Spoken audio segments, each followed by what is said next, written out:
नमस्कार प्यारे बच्चों। मैं हितेंद्र यादव। आज फिर हम आगे अपने जो मैथ के फर्दर आगे टॉपिक्स है वो हम आगे सॉल्व करेंगे और कोशिश करेंगे कि हमारी जो एक्सरसाइज है 3.3 इसको हम कंप्लीट कर लें। लेकिन उससे पहले मैं आपको ये कहना चाहूँगा कि काफ़ी टाइम से मेरी वीडियोस पे डिसलाइक आ रहे थे। मैंने भी काफ़ी कोशिश करी उसमें इम्प्रूवमेंट करने की। तो अब ये जो मेरी लास्ट वीडियो थी उस पर डिसलाइक आना बंद हो गया। तो अच्छी बात है, काफ़ी कुछ और आगे भी इम्प्रूवमेंट करेंगे। ठीक है, लेकिन इस बीच सबसे अच्छी बात ये आई कि आज काफ़ी बच्चों ने स्टेटस भी बना रखा है, काफ़ी क्या कुछ एक बच्चों ने बना रखा है कि विकास दुबे अरेस्ट हो गया। ठीक है, पूरे मीडिया में खैर यही खबर थी।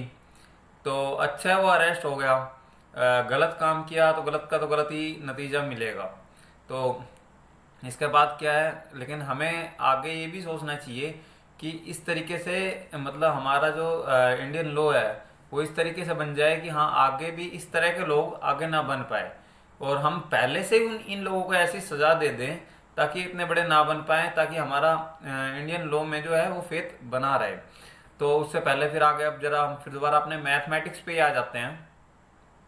तो मैथमेटिक्स के अंदर जैसे कि मैंने अपनी लास्ट वीडियो में बात करी थी, तो लास्ट वीडियो में मैंने आपको बताया था कि हमारा जो मैथमेटिक्स है उसका मतलब सीबीएसई के हिसाब से जहाँ तक मैं समझ पा रहा हूँ, कोई तो 30 कोई 33% कह रहा है कि सिलेबस कम कर दिया गया है। लेकिन अपना जो मैथमेटिक्स है इसके अंदर बेटा कोई ऐसे कोई स्पेशली कोई, जहाँ तक मैंने इसको स्टडी आउट किया है जो सीबीएसई के जो तरफ से जो आया था, हमारे सिलेबस में कोई भी स्पेसिफिक मतलब ये ऐसा कहीं भी नहीं है कि पूरा पूरा चैप्टर गायब कर दिया गया है।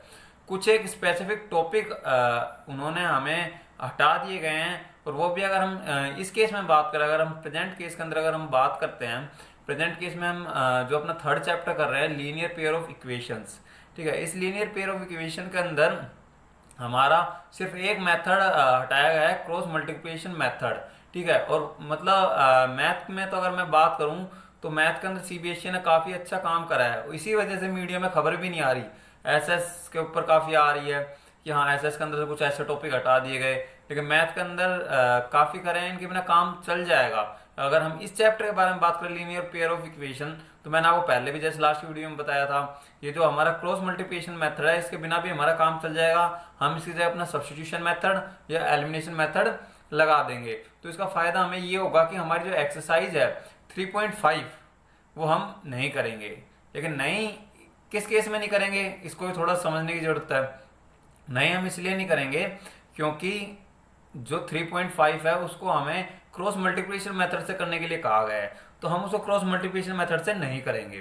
ठीक है, वो हमारी सिलेबस से एक तरह से हटा दी गई है। बट अगर आप चाहो कि आपको करनी है तो उसको आप क्या करना है, एलिमिनेशन या फिर सब्स्टिट्यूशन मेथड से उसको सॉल्व करने की कोशिश करना। अगर आप करोगे तो वो आपके लिए फायदेमंद होगा, तो आपके लिए भी अच्छा रहेगा। तो उसको आप एलिमिनेशन सब्स्टिट्यूशन मेथड से कर लेना। बाकी अगर आपको एलिमिनेशन और सब्स्टिट्यूशन मेथड आ जाएगा, नेक्स्ट एक्सरसाइज जो हम करेंगे इसके बाद 3.4 उसके अंदर हमारा एलिमिनेशन मेथड होगा।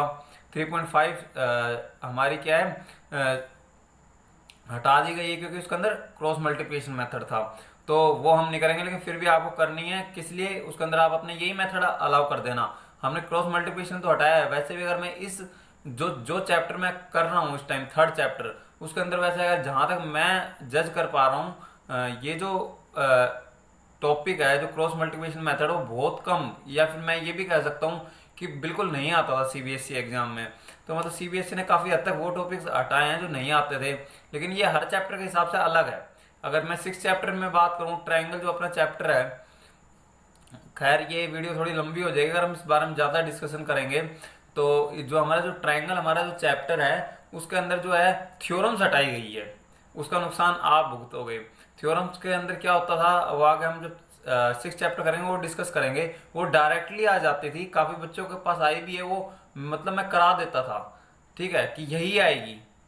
ठीक है, लेकिन उसमें भी अगर हम उसमें पॉजिटिव वे में देखें तो हमें ये फायदा मिलेगा, उससे रिलेटेड शायद टॉपिक भी नहीं आएंगे।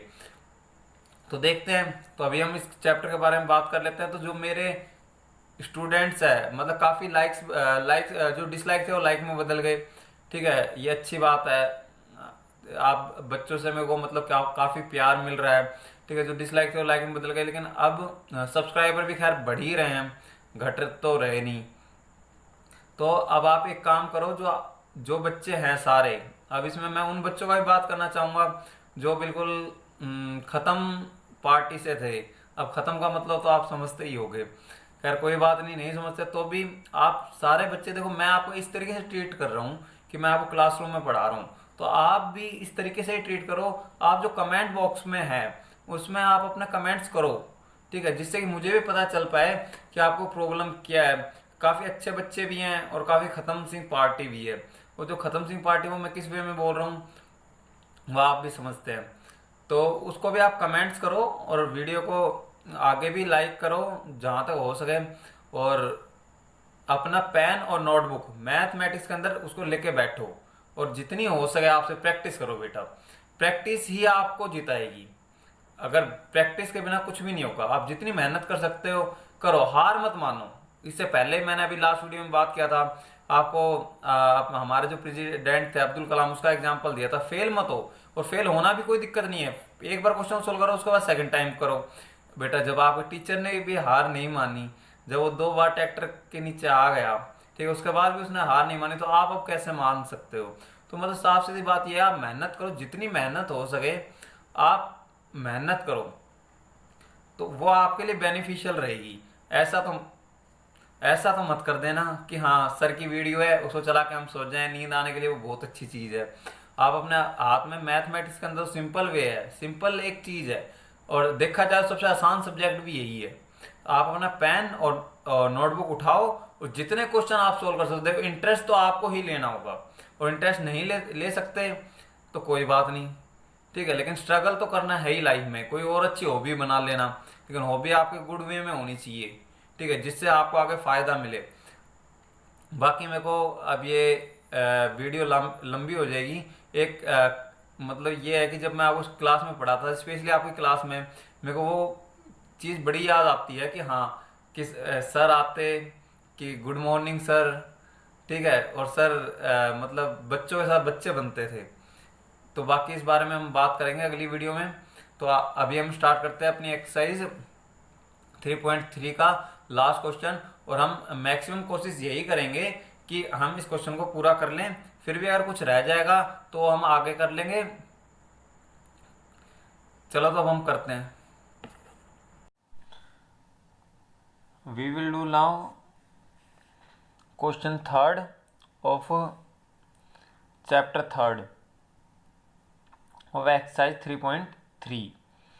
तो इसके अंदर हम क्या देखेंगे कि हमें क्या है कि हमें सॉल्यूशन फाइंड आउट करना है। सॉल्यूशन का मतलब तो खैर अब तक तो आप काफ़ी अच्छे तरीके से समझ चुके होंगे जो रेगुलर मेरी वीडियोस को देख रहे हैं, कि हमें एक्स और वाई की वैल्यू फाइंड आउट करनी है।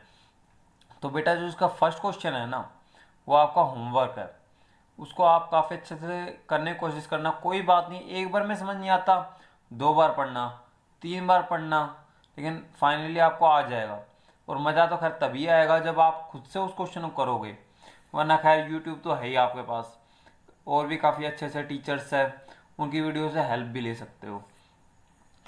तो इसके बाद हम देखेंगे अपना सेकंड क्वेश्चन। सेकंड क्वेश्चन को मैं आपको थोड़ा सा बताना चाहूँगा। इसके अंदर भी अगेन वही, हम जैसे कि लास्ट वीडियोज में करता है, क्वेश्चन को पहले हम ध्यान से पढ़ेंगे, उसका मतलब समझेंगे। तो इसके अंदर क्वेश्चन में आपको क्या दिया हुआ है, the larger of 2 supplementary angle. तो सप्लीमेंट्री एंगल की स्पेलिंग यहाँ पे थोड़ी बहुत गलत हो सकती है, ठीक है, तो यहाँ पे देख लेना, तो गलती सुधार लेना अपनी। खैर मैं भी अपनी सुधारता हूँ हर एक वीडियोज़ में गलती, आप नीचे कमेंट बॉक्स में देख सकते हो, काफ़ी वीडियोज़ में मैं मेरी गलती अपनी सुधारता हूँ, ठीक है। तो आगे बात करते हैं, larger of 2 supplementary angle exceed the smaller by 18 degree, find them. तो मतलब साफ सीधी बात है कि इसके अंदर क्या है, 2 एंगल्स के बारे में बात की है। अगर हमने इसको पहली बार में पढ़ा, अभी हमें पहली 1 से 2 या 3 बार पढ़ने की जरूरत है क्वेश्चन को, लेकिन लास्ट में जब अगर हम मेहनत करते हैं तो क्या है, हमसे एक बार में क्वेश्चन सोल्व हो जाएगा। तो इसके अंदर क्या है, हमसे साफ सीधी बात, अगर हम इसको फर्स्ट व्यू में देखें तो इसके अंदर क्या कह रखा है कि साफ सी बात है, larger of to supplementary angle exceed the smaller by 18 degree. मतलब अगर हम इसको ओपन व्यू में समझे तो इसके अंदर क्या है, साफ सी बात ये है कि दो एंगल्स के बारे में बात की गई है। एक एंगल दूसरे एंगल से 18 बड़ा है, मतलब 18 बड़ा है हिंदी में बात करें तो। एंड फाइंड देम, हमें उनके बारे में, उन एंगल्स के बारे में हमें इनको बताना है कि वो एंगल कितने कितने डिग्री के हैं। अगर सोचा जाए तो कि ये बहुत बड़ी पजल्स है, इस पजल को हमें सुलझाना है कि हाँ एक एंगल कितने डिग्री का है और दूसरा एंगल कितने डिग्री का है, और उसके बारे में हमें क्या एक स्टेटमेंट दी हुई है, उस स्टेटमेंट की हेल्प से हमें सोल्व करना है कि हाँ एक एंगल कितने का था और दूसरा एंगल कितने का था। अगर आप इंटरेस्ट बनाना चाहो तो इससे काफ़ी हद तक बना सकते हो, बाकी आपकी मर्जी है। तो इसके अंदर देखा जा सकता है कि हम कि एक एंगल दूसरे एंगल से 18 बड़ा है, तो हम क्या मानेंगे, जैसे कि मैंने इसके अंदर पहले ही लिख रखा है कि let the larger angle is x. मैंने पहले ही मान लिया कि जो बड़ा एंगल है वो एक्स है, क्योंकि जब बड़ा एंगल होगा तभी तो वो 18 बड़ा होगा दूसरे एंगल से। And the smaller angle is Y. तो अगर साफ सी बात है, क्वेश्चन में साफ पहले ही दे रखा था कि एक एंगल दूसरे एंगल से 18 बड़ा है, तो मेरी जो सेकंड वाली स्टेटमेंट है according to question x minus Y is equal to 18, ये तो आपको क्लियर हो जानी चाहिए, क्योंकि मैंने बड़ा वाला एंगल क्या माना है, शुरू में ही x मान लिया। क्योंकि जब एक एंगल दूसरे एंगल से बड़ा है तो हम साफ सी बात कैसे, और उसने ये भी कह दिया कि वो 18 बड़ा है, तो इसको तो खैर आपको अच्छे से समझ आ जाना चाहिए। अगर वो 18 बड़ा है तो हमें खाली एक मानना पड़ेगा, एज्यूम करना पड़ेगा, और मान तो वैसे हम कुछ भी सकते हैं, लेकिन हमें यहाँ पे एज्यूम करना पड़ेगा कि एक एंगल x है जो हम लार्जर मान रहे हैं, और स्मॉलर एंगल क्या है, y है।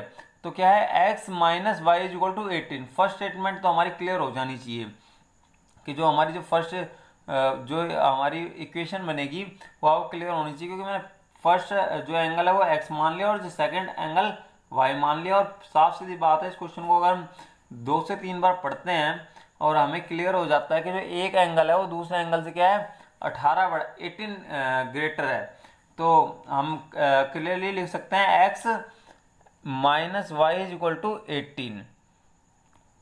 आई होप आपको ये काफ़ी हद तक समझ में आ चुका होगा। नहीं आया तो कोई बात नहीं, दोबारा इस वीडियो को बैक करके देख लिए, अपनी ताकत का इस्तेमाल करिए। बाकी अब आगे हम डिस्कस करना चाहेंगे, क्योंकि मैं ये नहीं चाहता ये काफ़ी वीडियो लंबी हो जाए, इसीलिए मैं इस वीडियो के अंदर इस थर्ड क्वेश्चन के सिर्फ 3 पार्ट के बारे में डिस्कस करूँगा। बाकी आपकी जो नेक्स्ट वीडियो आएगी उसमें डिस्कस करेंगे। तो उससे पहले मैं अगर आपको ये बताना चाहूँगा, आप अपनी नोटबुक पूरी रखिए।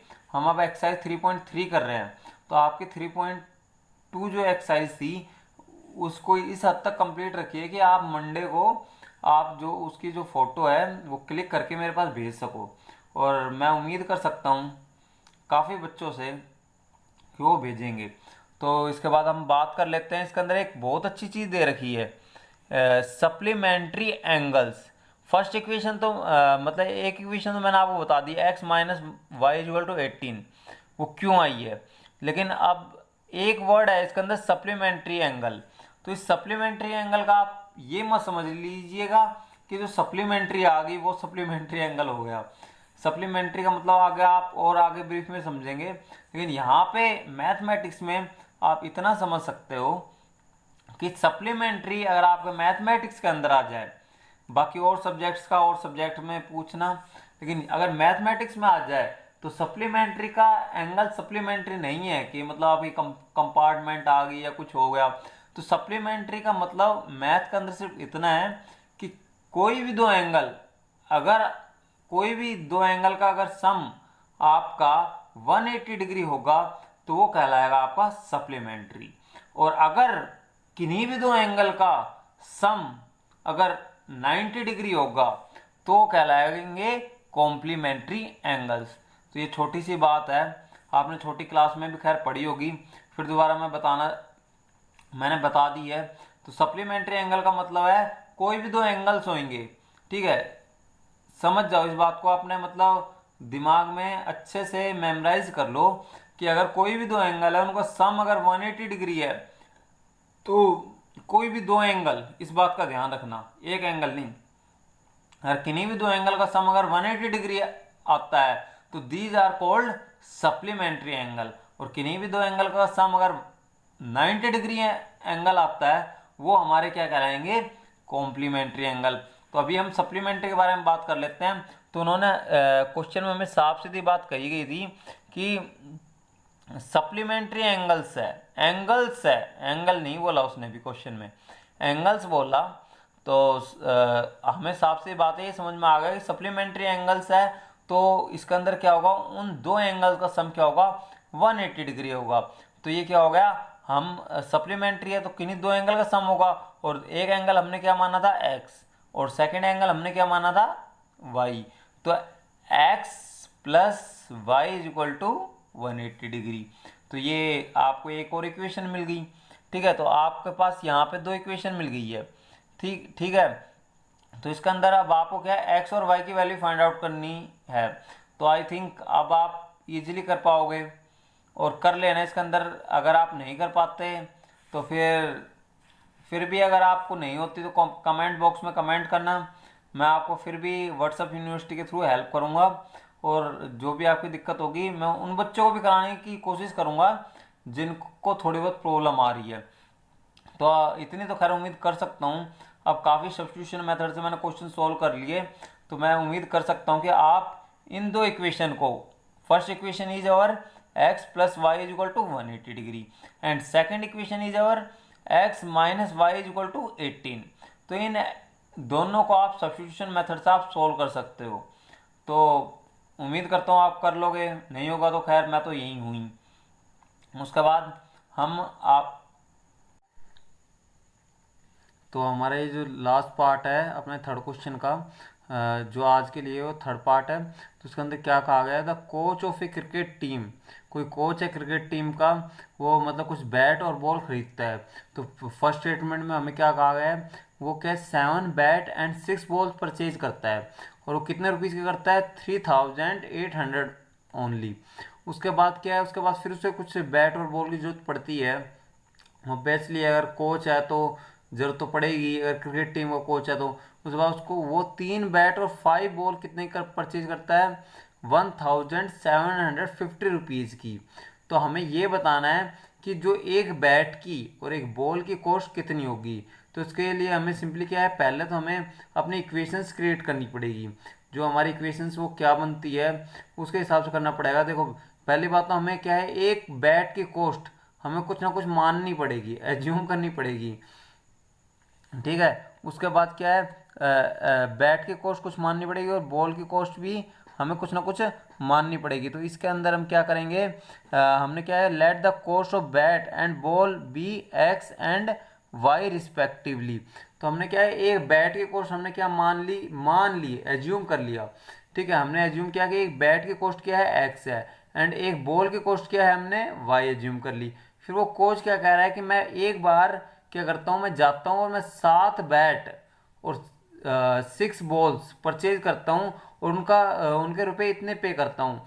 तो अगर उसने 7 बैट परचेज किए हैं तो एक बैट कितने रुपीज़ का है बेटा, x रुपीज़ का, और उसने 7 बैट परचेज किया तो कितने हो जाएगा, 7x। और उसके बाद उसने 6 बॉल ऑल्सो परचेज की है, तो एक बॉल हमने कितने की माननी थी, y की माननी थी, मतलब एक बॉल y रुपीज़ की थी। तो 6 बॉल कितने की हो जाएगी, 6y रुपीज़ की, और इन दोनों को मिला के वो कितने रुपीज़ पे करके आ रहा था, 3800 ओनली। तो हम क्या करेंगे, 7x plus 6y is equal to 3800। तो हमने ये मान लिया कि जो 7 बैट है और जो 6 बॉल है उसके लिए उसने कितने परचेज किए, और उसके लिए हमने एज्यूम कर लिया, मान लिया, जो हम खैर आगे तक मानते ही रहेंगे। मानना तो खैर हमें काफ़ी कुछ चाहिए। उसके बाद क्या है, उसके सेकंड टाइम फिर वो जाता है, और उसके बाद क्या है,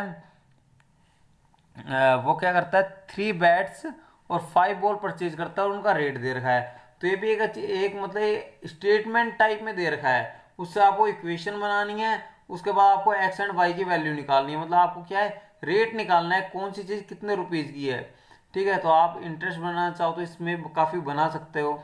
ठीक है, तो उसके बाद क्या है, इसने क्या कह रखा है, second time letter C by 3 balls and 3 bats and 5 ball for ₹1750। तो मतलब साफ सी बात है, अगेन 3 बैट्स वो परचेज कर रही है जो भी है। तो 3 बैट्स जो कोच है वो परचेज कर रही है, तो क्या होगा, वो 3 बैट्स, एक बैट कितने का था, एक्स का, तो ये हो जाएगा 3x। और 5 बॉल्स परचेज कर रही है, तो क्या हो जाएगा, 5 बॉल्स क्या हो जाएगा, एक बॉल कितने की थी, 5 की, मतलब एक बॉल कितने रुपीज की थी, वाई रुपीज की। तो 5 बॉल्स कितनी हो जाएगी, 5 इंटू में Y is equal to 5y। तो ये क्या हो जाएगा, 5y। तो ये हो जाएगा हमारा 3x प्लस 5y। और वो टोटल उसने क्या कहा कि उन दोनों को अगर मैं सम कर देता हूँ या कर देती हूँ, तो उसका मेरे को टोटल रुपीज कितना पे करना पड़ता है, 1750 रुपीज ओनली।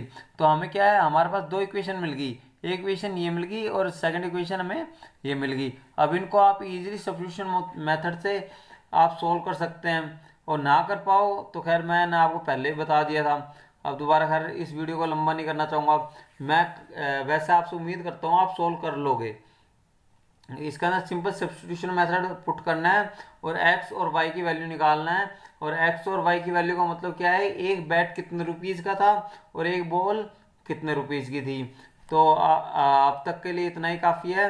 अब हम मिलेंगे बाकी जो इसके क्वेश्चन थर्ड के बाकी 3 पार्ट रह गए, उसको मैं नेक्स्ट वीडियो में सोल्व करना चाहूँगा। तब तक के लिए बाय एंड टेक केयर।